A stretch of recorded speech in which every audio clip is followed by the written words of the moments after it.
Problem, we didn't get close enough to the bone. This is a good one.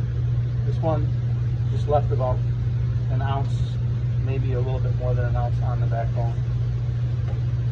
So come over here on this side if you can. So we are trying to capture all the fish, all the meat, right? Yep, so the backbone is right here. We want to ride the scimitar knife on the top of the backbone, going straight from the center right here. So we capture all that meat. So we're going to come right up on top of that backbone. We're going to keep the knife parallel to the table like this, and we're going to scissor it back and forth right along that backbone. It's going to catch up on those rib bones and the vertebrae. You just got to keep constant pressure down on the fish like that. Just ride it all the way to the tail, and then you get one fillet off like that.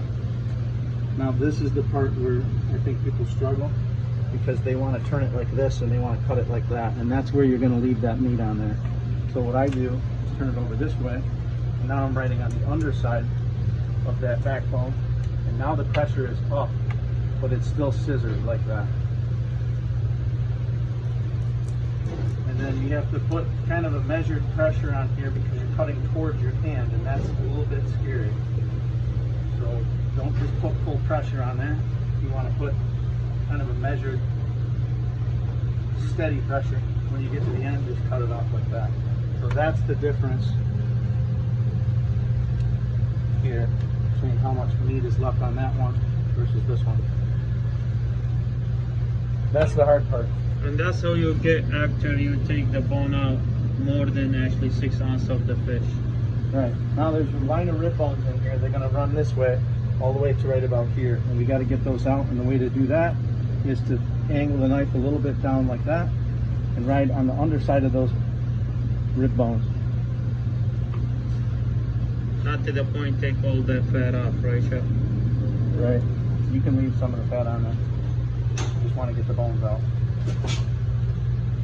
And we got it right there. So we can go, cut straight down now. So that's the line of rib bones. Then there's one more step, and that's the pin bones that are in here.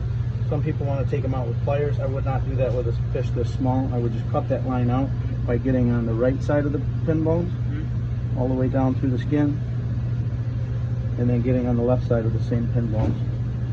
There's going to be probably 7 or 8 bones in there, and they stop right about here. So on either side of it, and then cut it out like that. Now, we were talking earlier, you know, if this was a French restaurant, we'd take the fat off of here, we'd take this cartilage, we'd take the fin. Yeah. Italians don't. We don't need to mess with that. We can leave it natural like that. So this is done. And then when we stack these, we want to put them skin to skin and flesh to flesh. That way, if you have any scales hanging out, they're staying on the skin side and not on the flesh side. I think that's good.